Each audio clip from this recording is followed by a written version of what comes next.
ایک نوجوان اپنی زندگی کے معاملات سے کافی پریشان تھا۔ ایک روز ایک درویش سے ملاقات ہو گئی تو اپنا حال کہہ سنایا۔ کہنے لگا کہ بہت پریشان ہوں، یہ دکھ اور پریشانیاں اب میری برداشت سے باہر ہیں۔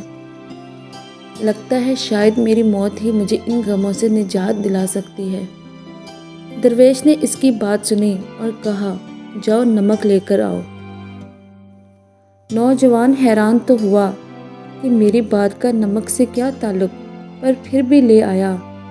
درویش نے کہا کہ پانی کے گلاس میں ایک مٹھی نمک ڈالو اور اسے پی لو۔ نوجوان نے ایسا ہی کیا تو درویش نے پوچھا، اس کا ذائقہ کیسا لگا؟ نوجوان تھوکتے ہوئے بولا، بہت ہی خراب، ایک دم کھارا۔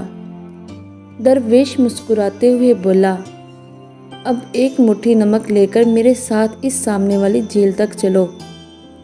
صاف پانی سے بنی اس جھیل کے سامنے پہنچ کر درویش نے کہا، چلو اب اس مٹھی بھر نمک کو پانی میں ڈال دو اور پھر اس جھیل کا پانی پیو۔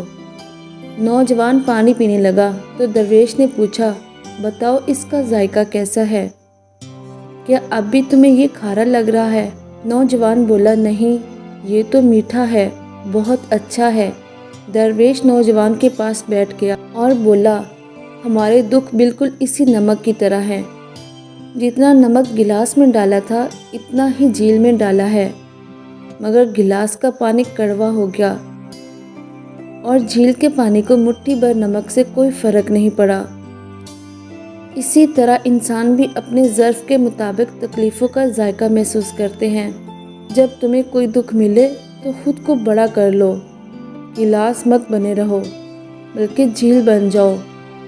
اللہ تعالیٰ کسی پر اس کی ہمت سے زیادہ بوجھ نہیں ڈالتا، اسی لیے ہمیں یقین رکھنا چاہیے کہ جتنے بھی دکھ آئیں ہماری برداشت سے بڑھ کر نہیں ہوں گے۔ اللہ پاک کسی کی ہمت سے زیادہ کسی پر بوجھ نہیں ڈالتا۔